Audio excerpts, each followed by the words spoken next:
الحمد لله رب العالمين والصلاة والسلام على سيد الأنبياء والمرسلين وعلى آله وأصحابه أجمعين أما بعد فأعوذ بالله من الشيطان الرجيم بسم الله الرحمن الرحيم يا أيها الذين آمنوا اتقوا الله يا أيها الذين آمنوا اتقوا الله وابتغوا إليه الوسيلة وقال تعالى في عظمته النبي الكريم في الكلام المجيد والفرقان الحميد في شان حبيبه إن الله وملائكته يصلون على النبي يا أيها الذين آمنوا صلوا عليه وسلموا تسليما اللهم صل على محمد وعلى آل محمد وبارك وسلم الصلاة والسلام عليك يا رسول الله الصلاة والسلام عليك يا حبيب الله. محترم بزرگوں، حاضرین و حاضرات، یہ اس خانقاہ کی مرکزی محفل ہے جو بفضل تعالی ہر اتوار کو منعقد ہوتی ہے، جس میں آپ حضرات آتے رہتے ہیں. اس مجلس کو برائے مجلس نہیں سمجھنا، بلکہ یہ مجلس کی نوعیتوں پر غور بھی کرنا کہ یہ مجلس صرف مجلس کی صورت میں نہیں ہے. اس لیے مجلسوں کے فضائل کو یہاں پر بیان نہیں کیا جاتا. فضائل کے بیانات کی وجہ سے مزاج تاجرانہ بن جاتا ہے، اور یہی وہ بگڑا ہوا مزاج ہے امت کا کہ آج تجارت کی صورت میں دین کو اختیار کیا جاتا ہے کہ عبادت کرو تو اس کا نفع کیا ہے، دین پر چلو تو اس کے ذریعے سے فائدہ کیا ہے، جنت کو حاصل کرو تو پھر عبادت کا سودا کرو، جہنم سے بچنا ہو تو برائیوں سے بچو. یہ سارے نظریات تاجرانہ ہیں، اور رب کے ساتھ میں بندے کا معاملہ بندگی کا ہونا چاہیے، تجارت کا نہیں ہونا چاہیے. تجارت کے لیے ضروری ہے کہ جس کا مال ہو تو خریدنے والا بھی اس قابل ہو. رب کا معاملہ اور بندے کا معاملہ یہاں پر صرف رب کا معاملہ بے نیاز ہے، عطا کرنے والا ہے، وہ رب ہے، اور بندہ مختار محض محتاج ہے، یہ عبد ہے. کوئی جوڑ، کوئی مناسبت نہیں ہے کہ یہ رب کے ساتھ میں تجارت کرے. بندگی کا حق جب ادا ہوگا، جب بندہ سچا بندہ بن جاتا ہے، تو پھر رب العالمین کی طرف سے اس کو انعامات دیے جاتے ہیں. وہ رب کا معاملہ ہے کہ اس بندے کو عباد الرحمن کہتے ہیں. وہ رب کا معاملہ ہے کہ وہ رب اس بندے کو اپنا دوست کہہ دے. وہ رب کا معاملہ ہے کہ اور بندوں کو اللہ تعالیٰ اپنا نبی اور مرسل بنا دے. وہ رب کا معاملہ ہے کہ اللہ تبارک و تعالیٰ اس بندے کو شہادت کا مقام عطا فرما دے. لیکن بہرحال بندہ بندہ ہے، جب تک بندگی کے رمز کو یہ نہیں پہچانے گا، اور جب تک بندہ سچا بندہ نہیں بنے گا، اس وقت تک آگے کی ساری خواہشات اور آگے کی ساری تمنائیں اس کے لیے ادھوری ہوگی، بے منزل کی ہوگی. اور یہ معاملہ ایسے ہی ہوگا جیسے کوئی آدمی دلدل کے اوپر عمارت کو قائم کرے، یا نمک کی بنیاد پر آدمی عمارت اور بلڈنگ کو بنا لے، تو وہ وقت پر ضائع ہو جائے گی. سب سے پہلا مسئلہ تو یہ ہے کہ اپنے مقام کو بندہ پہچانے کہ میں تو بندہ ہوں جو ہر حال میں محتاج ہوں، اور رب کی ذات مختار کل ہے. مجھے یہ حق نہیں کہ میں بہت کچھ کر بھی رب کے اوپر اپنا حق جتاؤں کہ میں نے عبادت کیا ہے تو تجھے بدلہ دینا پڑے گا، میں نے ذکر کیا ہے تو مجھے اس کا ثواب دینا پڑے گا، یا میں نے راہ طریقت پیری مریدی کے راستے پر چلا ہوں تو مجھے جنت دینا پڑے گا. کیوں؟ رب کی ذات وہ ہے جو سب پر اس کی چلتی ہے. رب وہ ہے جس پر کسی کی نہیں چلتی. باقی فضل کا در معاملہ، عطاؤں کا معاملہ، نوازشوں کا معاملہ وہ رب کی طرف سے ان بندوں کے لیے کھلتا ہے. اللہ کی عطائیں اور نوازشیں ان بندوں کے لیے کھلتی ہے جو پہلے اپنے آپ کو سچا بندہ بنا لیں. اللہ تبارک و تعالیٰ ہم کو اللہ کا سچا بندہ بننے کی توفیق عطا فرمائے. اور یہ مقام عبودیت اور اپنے کو بندہ سمجھنا یہ اتنا اونچا اور اعلیٰ منصب ہے اور اتنی قدر والی چیز ہے. ہمارا تو عقیدہ ہے کہ رب العالمین کی اصل حقیقت کو جاننے والی ذات رب نے کسی کو بنائی تو وہ سبنا کے نبیوں کو بعد میں اور سب سے پہلے ہمارے آقا و جہاں کے مالک حضرت محمد مصطفیٰ صلی اللہ علیہ وسلم کی ذات کو قرآن مجید کے مطابق میں اللہ تبارک و تعالیٰ نے سورہ بقرہ کے اندر میں عہد میثاق کا تذکرہ فرمایا.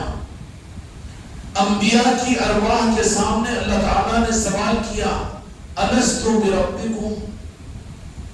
نبیوں کی روحوں سے اللہ تبارک و تعالیٰ نے یہ سوال کیا کیا میں تمہارا رب نہیں ہوں؟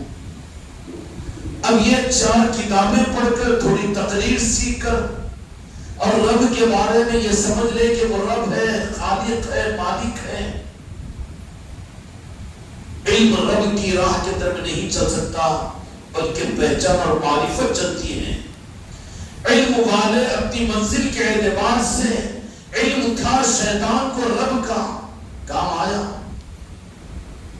علم تھا شیطان کو عالم، اور عالم نہیں بلکہ استاذ الملائکہ تھا شیطان. علم کام نہیں آیا.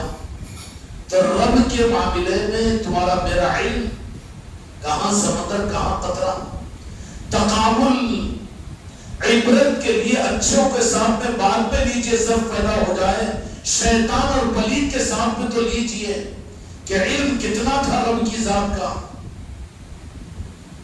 استاذ الملائکہ بنایا اللہ تعالیٰ نے تو کس درجے کا علم تھا ہوگا رب کی ذات کا. لیکن اتنے علم کے باوجود اس کا علم منزل سے اس کو دور کر دیا شیطان کو. کس بنیاد پر؟ شیطان عالم تھا لیکن عارف نہیں تھا، جس کی وجہ سے اس کی منزل کھوٹی ہو گئی، خطرے میں پڑ گیا. تو تقابل میں تو شیطان سے ہم اپنے آپ کو پیچھے کریں گے کہ علم اتنا ہمارے پاس میں نہیں. اللہ تبارک و تعالیٰ کو جاننا یہ الگ ہے، پہچاننا الگ ہے. جاننا علم سے تعلق رکھتا ہے اور پہچاننا قلب کی دولتوں سے ہوتا ہے. جاننا کتابوں سے ہو سکتا ہے، تقریروں سے ہو سکتا ہے، لٹریچر سے ہو سکتا ہے، واعظ و نصیحت سے ہو سکتا ہے، تقریر و تحریر سے ہو سکتا ہے. ان سارے اسباب کی ناقدری نہیں، لیکن یہ علم کی صورت میں آتے ہیں. لیکن منزل جو ملتی ہے وہ علم کی بنیاد پر نہیں ملتی، جاننے کی بنیاد پر نہیں ملتی، بلکہ رب یہ چاہتا ہے کہ مجھے پہچانو.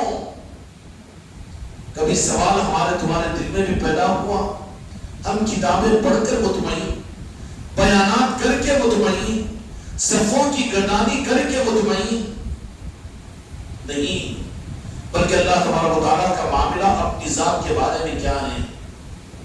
حدیث قدسی میں مواہب الدنیا کے اندر روایت نقل کی گئی، یوں پر فرمائی اللہ تبارک و تعالیٰ نے اپنی ذات کے بارے میں کہ میں کنز مخفی تھا، چھپا ہوا خزانہ تھا. میں نے چاہا کہ پہچانا جاؤں، میں نے چاہا پہچانا جاؤں، جانا جاؤں نہیں پہچانا جاؤں. یہی تو سوال ہے. یہ خانقاہیں کیوں، یہ پیری مریدی کیوں، اولیاء کی نسبتیں کیوں، اور یہ غلامی کیوں، یہ فقیری کیوں، اور یہ مجاہدات کیوں، یہ ریاضتیں کیوں، اور یہ کسی بندے کے بندے بننے کا راستہ کیوں؟ خدا تو ایک ہے، وہ ایک ہے، ایکتا ہے. ایک نہیں بلکہ ایکتا ہے کہ اس جیسا کوئی ہو ہی نہیں سکتا. یہ بھی تو جاننا ہی ہے.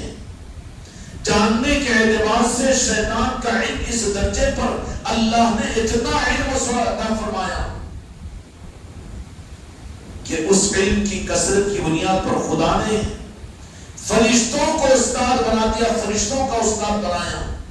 اور شیطان فرشتوں کو بیولوجی اور کیمسٹری نہیں پڑھاتا تھا، کمپیوٹر کی کلاس نہیں لیتا تھا، تجارت کا فن نہیں سکھاتا تھا اور علم نہیں دیتا تھا، بلکہ شیطان درس معرفت دیتا تھا.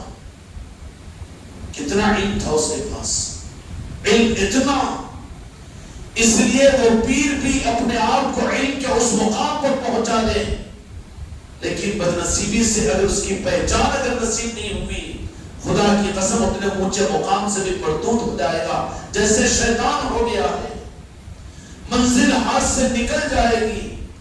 اللہ تبارک و تعالیٰ نے فرمایا کہ میں پہچانا جاؤں، تو پھر کیا پہچانے جانے کے لیے جو سبب رب العالمین نے متعین کیا، قرآن پاک علم دے گا، راستہ بتائے گا، رہبری کرے گا، ٹھیک ہے قرآن پاک، لیکن رب کی پہچان، اس کی معرفت، قرآن رہبری کرے گا کہ جا اس طرف میں جہاں پہ تمہیں اس کی پہچان ملتی ہے، میں تو کلام ہوں اس کا، میں تو تم کو صرف اس کے صفات کو بیان کروں گا اور مجھ سے تم کو علم حاصل ہو جائے گا. معرفت نصیب نہیں ہوگی. معرفت اور اس کے ذات کی پہچان کے لیے رب العالمین نے دوسرا سبب بنایا ہے. عام طور پر لوگ چکر میں پڑ جاتے ہیں، علم کو پہچان سمجھ لیتے ہیں، معرفت سمجھ لیتے ہیں، بالکل غلط ہے. اگر یہی علم اگر پہچان اور معرفت ہوتی تو پھر شیطان سب سے بڑا عارف ہوتا اور سب سے اونچی منزل کے اوپر خدا کا بندہ ہوتا، لیکن لعین ہے، مردود ہے. کیوں؟ علم تھا اس کے پاس میں لیکن پہچان نہیں تھی. اللہ تبارک و تعالیٰ نے پہچان کا کون سا نظام قائم کیا؟ کیا پہچان کے لیے اللہ تبارک و تعالیٰ نے قرآن پاک دیا؟ پہچاننے کا راستہ بتانے کے لیے قرآن پاک ہے. ذالک الکتاب لا ریب فیہ ھدی للمتقین، یہ کتاب ہے جو راستہ بتاتی ہے. اس کے ذریعے سے خدا کی معرفت، خدا کی پہچان کا راستہ ملتا ہے. لیکن معرفت اور خدا کی پہچان قرآن سے نہیں، راستے کی پہچان ہوگی. انک لمن المرسلین علی صراط مستقیم، یہ راستہ ہے، سیدھا راستہ ہے، راستہ ہے. لیکن بدنصیبی سے جو قرآن کو معرفت سمجھ لے اور آخری منزل سمجھ لے تو پھر علم تو حاصل ہو جائے گا لیکن خدا کی معرفت نہیں ملے گی. اس مقام پر پہنچنے کے بعد میں جتنا علم معرفت کے بغیر اس کو ملتا چلا جائے گا وہ اتنا بڑا فتنہ گر ہوگا اور اتنا زیادہ اس کے ذریعے سے فتنہ وجود میں آئے گا اور اتنا بڑا امت کو گمراہ کرنے والا ہوگا. اس لیے دنیا کے اندر میں دین کے نظاموں کے اندر میں جو فتنے وجود میں آئے ان کو علم بہت تھا اور بڑے علماء تھے اور بڑے علم کے رکھنے والے، بڑی کتابوں کے لکھنے والے، اور ڈکشنری کی ڈکشنریاں اور لائبریری کی لائبریریاں انہوں نے لکھی. لیکن نتیجے کے اعتبار سے قرآن ان کے پاس میں، علم ان کے پاس میں، تحقیق ان کے پاس، ریسرچ ان کے پاس، عقدے ان کے پاس، دماغ ان کے پاس میں، اور کتنے فلاسفر کو کہ گھنٹوں اللہ تبارک و تعالیٰ کے بارے میں بیانات کرے اور علم حدیث کے بارے میں، علم قرآن کے بارے میں، لیکن نتیجے کے اعتبار سے ان کا علم ان کو منزل پر نہیں پہنچا سکا. اس لیے کہ منزل جو ملتی ہے وہ علم سے نہیں، قرآن راستہ بتاتا ہے. قرآن کے بغیر بھی ہدایت نہیں ملتی، یہ بات صحیح ہے، لیکن قرآن ہی کے ذریعے سے. قرآن منزل نہیں ہے. اگر منزل ہوتا ذالک الکتاب لا ریب نہیں کہتا، ھذا کتاب کہتا کہ یہ کتاب ہے جو تم کو ہدایت دے گی. ذالکہ فرمایا تو عربی میں ذالکہ کو وہ کہتے ہیں، اس کو کہتے ہیں. تو قرآن کہہ رہا ہے کہ وہ ہے کہ جس کے اندر میں کوئی شک نہیں. ذالک الکتاب لا ریب، تو پتہ یہ چلا کہ قرآن کسی اور قرآن کی طرف میں، یہ 30 پاروں کا قرآن وہ حقیقی قرآن کی رہبری کر رہا ہے. ذالک الکتاب، اس کتاب کے اندر میں، اس قرآن کے اندر میں کوئی شک نہیں. سمجھ میں آگی بات؟ علم تو دے گا قرآن، لیکن معرفت کے لیے ذات مصطفیٰ ہے، محبت مصطفیٰ ہے، اس کے ملنے کا نظام اللہ ہی نے الگ متعین فرمایا، الگ متعین فرمایا۔ الجھن ہو جاتی ہے ناواقفیت کی وجہ سے، چونکہ یہ علوم کھلے ہوئے نہیں ہیں۔ ولایت کے نظام، پیری مریدی کے نظام کو لوگوں نے زیادہ سے زیادہ ایڈورٹائزمنٹ کا یہ بنا دیا کہ کرامتیں ہو جاتی ہے، اولیاء شیر پر سواری کرتے ہیں اور شام کا کولڈا ان کا ہو جاتا ہے، مردوں کو ٹھوکر مار کر زندہ کر دیتے ہیں، اور پھر دنیا کے اعتبار سے بھی صرف ان کے پاس میں جانے پر اس طرح کے دنیا کے نظام بن جاتے ہیں۔ اولیاء کے پاس میں جانے سے دنیا کے کام کاج، یہ پروفیشنل نظام ہے اولیاء کے نظاموں کے بارے میں، ایڈورٹائزمنٹ ہے جو صحیح نہیں ہے، بلکہ ان اولیاء کے پاس میں اللہ تبارک و تعالیٰ ان اولیاء کرام کے نظام کو دنیا میں قیامت تک چلانے کا وعدہ کیا ہے، اور جہاں کے مالک میرے آقا نے یہ سند عطا فرمائی کہ جب تک قرآن رہے گا تب تک اہل بیت رہیں گے، جب تک قرآن ہے اولیاء کا نظام رہے گا، یہ دو کبھی الگ نہیں ہوں گے۔ کوئی ظالم اپنے وقت پر یزید بن کر بھی دونوں چیزوں کو الگ کرنے کی کوشش کرے گا تو پھر اہل رسول اور حسینی اپنا سر دے کر قرآن کے ساتھ اپنی نسبت کو باقی رکھ کر آگے بڑھائیں گے، ختم نہیں ہوگا۔ قرآن کے ساتھ میں اہل بیت رہیں گے، اولیاء تھے اب نہیں اور آگے نہیں رہیں گے، یہ بات بالکل غلط ہے۔ قرآن جب تک ہے اہل بیت اس کے ساتھ میں رہیں گے۔ میرے آقا نے فرما دیا کہ دو چیزیں مل کر رہے گی اور حوض کوثر پر مجھ سے آگے ملے گی، ایک تو قرآن پاک، دوسرے اہل بیت، اور اہل بیت سے مراد یہ اہل بیت وہی اولیاء کی صورت میں دنیا میں آتے رہیں گے۔ اگر قرآن کے ساتھ میں اہل بیت کے ساتھ میں نسبت ہو تو یہ قرآن اصل منزل تک پہنچائے گا۔ ایسے ایگزامپل سمجھنے کے لیے بہت ہلکی مثال دے دیتا ہوں کہ لائٹ چل رہی ہے، پنکھا چل رہا ہے، مائک چل رہا ہے، کیوں کہ ایک تو کنیکشن ہے وائر کا نیوٹرل اور ایک ہے فیس، دو ملتے ہیں تو کرنٹ کا فائدہ ہوتا ہے۔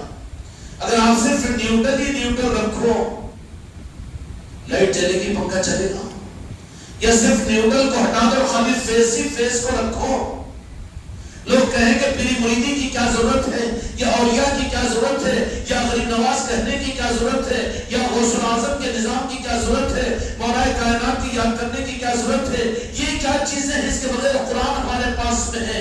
تیرے پاس فیس ہے، نیوٹرل نہیں ہے، کرنٹ سے تجھے فائدہ نہیں ملے گا، بے وقوف ہے تو، نمبر ایک کا جاہل ہے۔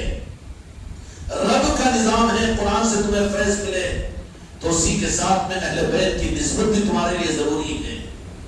اس لیے تو یہاں کے مالک میرے آقا نے ان صحابہ اکرام کو، حالانکہ میرے آقا کی موجودگی میں کوئی نعوذ باللہ علیہ باللہ کمی نہیں تھی صحابہ میں، لیکن امت کے نمونے کے لیے پوری امت کو صحابہ جیسے مقدس طبقے کو مولا علی کے حوالے کیا، من کنت مولا ہو فہذا علی مولا، کہ ایک تو قرآن میں نے تمہیں دے دی، دین اور شریعت تمہیں دے دیا، لیکن کہیں اسی پر قناعت کر کے تمہاری منزل کھوٹی نہیں ہو جانا، خطرات میں نہیں پڑ جانا، شارٹ سرکٹ نہ ہونا، جہنم کا ایندھن نہ بننا، ہدایت تمہیں ملے تو اس قرآن کے ساتھ اہل بیت کی محبت تمہارے لیے ضروری ہے، آل رسول کا نظام تمہارے لیے ضروری ہے۔ مدارس جہاں پر اپنی خدمت کریں گے ان مدارس والوں کے لیے بھی خانقاہیں ضروری ہے، جہاں علم و عمل ہے اور بہت کچھ ہو، وہیں پر ان کی آل کے وہ غلام اور وہ اہل طریقت، ان کا دامن، ان کے نظام امت کے لیے ضروری ہے۔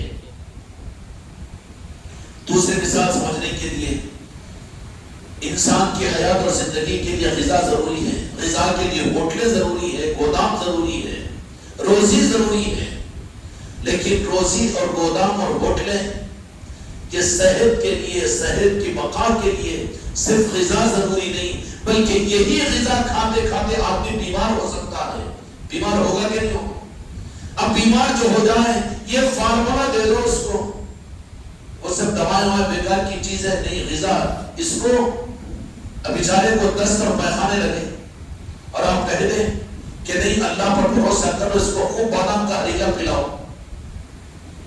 اور خوب انڈے کھلاؤ اور خوب چکن اور مٹن کھلاؤ، غذا ہے، اللہ نے فرض، اللہ نے حلال کیا ہے، دوا میں بھی شفا اللہ دینے والا، غذا میں بھی اللہ شفا دینے والا۔ اب غذا ہی اس کو کھلاؤ، دوا کی ضرورت نہیں ہے۔ وہ پرانے زمانے کی بات تھی کہ دواؤں کا استعمال کرنا نہیں، اب تو یہ اپ ٹو ڈیٹ زمانہ ہے، کتابوں کا زمانہ ہے، کمپیوٹر کا زمانہ ہے، جماعتوں اور مسلکوں کا زمانہ ہے۔ اب وہ پرانا رواج نہیں چلے گا، بلکہ اب دواؤں کا بدلہ بھی ہم غذاؤں سے لینا شروع کریں گے، تو مریض باقی رہے گا یا مر جائے گا؟ مرض کم ہوگا کہ بڑھ جائے گا؟ بڑھ جائے گا۔ کیوں؟ غذا کھانے والوں کے لیے بھی دوا ضروری ہوتی ہے۔ اسی طریقے سے اللہ تبارک و تعالیٰ نے یہ نظام بنایا ہے دین کا، کہ جہاں قرآن ہے، جہاں علم ہے، اور جہاں عبادات ہے، اور جہاں سب کچھ ہے، وہاں پر وہ نظام اس کے ساتھ میں بیماری ہو تو ڈاکٹر جیسے ضروری، بیماری ہو جائے تو جیسے دوا ضروری، اور بیمار اگر ہو جائے تو اس کے لیے پرہیز ضروری، بیمار اگر ہو جائے تو ٹیسٹنگ ضروری، سب ضروری چیزیں ہیں۔ اب وہ سب کچھ نہیں مانتے، اللہ پر یقین، ہم توحید والے ہیں، اللہ پر یقین کرنے والے ہیں، اللہ سب کچھ کے بغیر کر سکتا ہے۔ ارے بابا بے عقیدگی کی بات نہیں، لگے ہوئے پیخانے تیرے کب نہیں ہوں گے، خدا کے بنایا ہوا سبب ہے کہ تو علاج بھی تو کروا، ہوگا کہ نہیں ہوگا؟ وہ بھی تو سبب اللہ ہی نے بنایا۔ اسباب کا انکار یہ جہالت ہے۔ جیسے جسمانی نظاموں کے اندر میں، اسباب کے اندر میں آدمی صحت اور علاج کے لیے سبب اختیار کرتا ہے جو رب نے بنایا، ایسے ہی دینی معاملات کے اندر میں چوک ہو جاتی ہے۔ عبادتیں، تہجد، نماز، علم، عمل، جہاد، قربانیاں، اسلامی حکومت مملکت اور نظام اسلامیہ کا قیام اور حکومت الہیہ کا قیام، یہ سب کچھ صحیح۔ کیا ہوا؟ غذا اور ہوٹلوں کا نظام سارا کھل گیا، لیکن مریض ان غذا کو کھاتے ہوئے اگر بیمار ہو جائے، تکبر اس کے اندر پیدا ہو جائے، انانیت پیدا ہو جائے، یہ بجائے اپنے کو بندہ سمجھنے کے اپنے کو بھی کچھ سمجھنا شروع کر دے اور دوسروں سے اپنے کو بہتر سمجھنا شروع کر دے، یہ خرابیاں خود بخود آتی کہ نہیں آتی؟ اچھا، یہ خرابی دوسروں سے کو اپنے سے دوسروں کو خراب سمجھنا یا دوسروں سے اپنے کو اچھا سمجھنا، یہ بڑے لوگوں کا بڑا مرضی نہیں ہے، بلکہ شرابی کبابی اتفاق سے جوش کے اندر میں نماز کو آ گیا، مغرب کی نماز میں اب نکل رہا ہے، مغرب کی نماز، پوری زندگی شراب خانوں میں، پوری زندگی سب سے بڑا بدترین گناہگار یہ، لیکن نکلتے ہوئے کوئی جا رہا ہے سامنے، ارے یہ مسلمان ہے، نماز نہیں پڑھ رہا، اس بے نمازی سے اپنے کو اچھا سمجھا کہ نہیں سمجھا؟ یہ کبر اور اپنے کو اچھا سمجھنا، یہ وہ گناہ ہے جو صرف علماء کو یا پیران کامل کو یا کسی اور صحیح دینداروں کو انہی میں پیدا ہوگا، نہیں، یہ ہر ایک میں کمتر سے کمتر، ذلیل سے ذلیل انسان کے اندر پیدا ہو سکتا ہے کہ دوسرے سے اپنے کو بہتر سمجھا، اور کتنا بھی بڑا گناہگار ہو لیکن وہ کیا کہے گا؟ اور یہ گناہگار ہے لیکن پھر بھی کچھ اچھا ہی تو ہمارے اندر میں ہے نا۔ تم روزانہ 5 وقت پڑھتے ہو گے، لیکن جمعہ کو جمعہ تو ہم تو پڑھتے ہیں نا، ابھی جمعہ کو جمعہ تو تم پڑھتے ہوں گے، لیکن رمضان کے مہینے میں تو ہم پڑھ لیتے نا، پھر بھی ہم بہتر ہے نا۔ کسی مقام کے اوپر بھی اس کے اندر میں تکبر اور کبر پیدا ہو سکتا ہے، اور کبر یہ وہ مرض ہے، اپنے کو اچھا سمجھنا۔ ساروں کو گمراہ شیطان کرتا ہے، لیکن پوچھا کہ شیطان کو کس نے گمراہ کیا؟ کیونکہ کوئی پہلا شیطان تو تھا نہیں، یہ کسی شیطان کی اولاد تو نہیں ہے شیطان، اللہ نے اس کو مردود کیا تو وہ شیطان بنا۔ تو بڑا عزازیل جس کا نام تھا، استاذ الملکوت تھا، اس کو شیطان بنانے والا وہ کتنا بڑا شیطان، کوئی دوسرا شیطان نہیں تھا۔ کیا پھر اللہ نے زبردستی اس کو شیطان نہیں بنایا، بلکہ شیطان کو شیطان بنانے والا اس کو، اس کا شیطان جو اس کا باپ ہے جس نے شیطان کو پیدا کیا، وہ اپنے کو بہتر سمجھنا ہے۔ اس مرض میں ہے کہ نہیں مبتلا ہم آپ؟ ہے کہ نہیں؟ ہم اچھے، نمازی بولتا کہ انہوں اچھے نہیں، انہیں بولتا کہ انہوں اچھے نہیں، انہوں بولتا کہ بھئی ہم اس کا ہم سے زیادہ برے بھی تو لوگ ہیں نا، برے سے برا لوگ بھی اپنے کو اچھا سمجھتا ہے دوسرے سے۔ اور یہ وہ چیز کون سی ہے کہ جو شیطان کا باپ ہے، شیطان کو پیدا کرنے والا، جب شیطان کو شیطان بنانے والا یہ جذبہ ہے، یہ نطفہ ہے، اگر وہ ہمارے تمہارے اندر پیدا ہو جائے تو مسجد کی امامت کرتے ہوئے اور پیر بن کر بھی، نمازی بن کر بھی، مجاہد بن کر بھی، اپنے آپ کو موحد سمجھتے ہوئے بھی شیطان کی اولاد بنے گی کہ نہیں بنے گی؟ ابھی شیطانیت سے اپنے آپ کو بچانے کا راستہ قرآن سے معلوم کرو کہ کیا ہے، معلوم کرنا بہت کھٹکتی ہے چیز اس معاملے کے اندر میں۔ یہ پیری مریدی کیا ضروری ہے، یہ احترام اور عظمت اور ادب کیا ضروری ہے، اور اتنا سرنگو ہونا کیا ضروری ہے، اور بزرگوں کی بارگاہوں میں جا کر ماتھے کو ٹیکنا کیا ضروری ہے، اور پیر کے تعلیمات پر فرض سمجھ کر عمل کرنا کیا ضروری ہے، یہ خدا کا بنایا ہوا نظام ہے۔ شیطان اپنے تکبر کی وجہ سے شیطان بننے لگا تو اللہ نے ایک چانس، ایک موقع دیا کہ تجھے شیطان بننے سے میں بچا دوں گا، اس لیے کہ تو میری مخلوق ہے۔ علاج کیا بتایا؟ آدم کو سجدہ کر، یہی تو طریقت ہے نا۔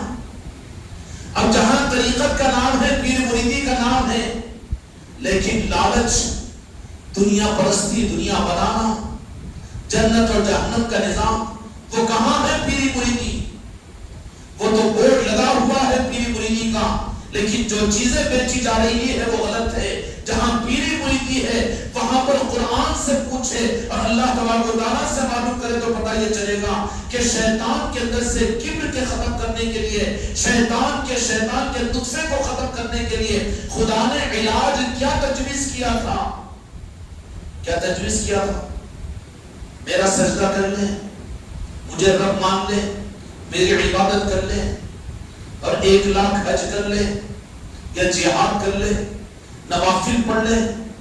اللہ نے شیطان کو شیطانیت سے بچنے کے لیے جو علاج شیطان کا تجویز ہوا ہے کیا تھا؟ اپنی عبادت نہیں تھا، اپنے کو منوانا نہیں تھا۔ مسلمان آج دھوکے میں اس معنی کے اندر میں یہ تکبر کرتا ہے کہ ہم تو اللہ کے ماننے والے ہیں۔ کیا اللہ کو دیکھ کر مانا ہے تو؟ اللہ کا ماننا اللہ کے پاس میں تیرا قبول ہوگا؟ خدا دھوکہ کھا لے گا تجھ سے؟ وہ تو کہہ رہے کہ میں تو دکھا نہیں تھا، میں نے قرآن تو تیرے اوپر نازل نہیں کیا، اور میرے نظام تو سارے غائب میں تھے۔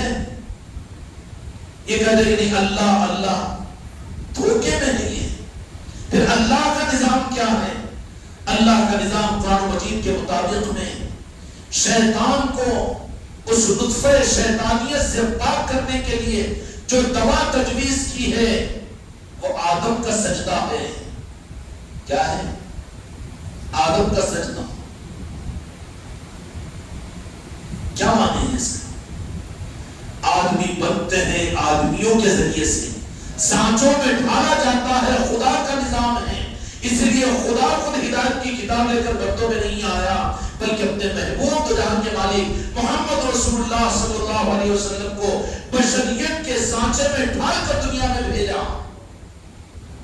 میرے مصطفیٰ صرف بشر، نعوذ باللہ علیہ باللہ کفر ہو جائے گا، بشر بس صورت بشر، انسانیت کی رہبری کے لیے اللہ نے اپنے نور کو، پھر میرے مصطفیٰ کون ہے؟ بشر تو صورت بشر ہے، وہ بھی 63 سالہ زندگی حیات ظاہرہ آپ کی، لیکن حقیقت میں خدا کی قسم میرے مصطفیٰ کی ذات کیا ہے؟ قرآن سے پوچھو، قد جاءکم من اللہ نور، کیا ہے؟ اور جو صرف میرے آقا کو بشر مانے، اس لیے اس خانقاہ کے اندر میں آنے والے مہینے کے اندر میں جشن میلاد النبی ہوگا۔ وہ جو لوگ کرتے ہیں سیرت النبی کے جلسے، کیا میرے آقا کی سیرت کی کوئی نقل کر سکتا ہے؟ وہ تو نور ہے، ارے اس نور کے طالب بن کر اپنے دلوں کو آگے بڑھاؤ، کہاں سے دل کو، تو پھر وہ نور کے ذریعے سے تمہارے قلب کو بھی منور کر دیا جائے گا اور تمہارے دل کے اندر میں نور کو داخل کر دیا جائے گا۔ اس لیے خانقاہ محمدیہ اکبری نصرتی کی نسبتوں کے ساتھ میں ماہ ربیع المنور کے جو محفلیں ہوں گی اور جو کچھ نظام ہوں گے وہ کاہے کے جلسے سیرت النبی نہیں، جشن میلاد النبی نہیں، بلکہ جشن میلاد مصطفیٰ ہے، میلاد مصطفیٰ. اور یہ بات حق و سچ ہے. امت کے لیے گمراہیت سے بچنے کے لیے بہت موٹی بات میں تمہارے سامنے کہہ رہا ہوں کہ تو جہاں کے مالک میرے آقا کو بظاہر 40 سال کی عمر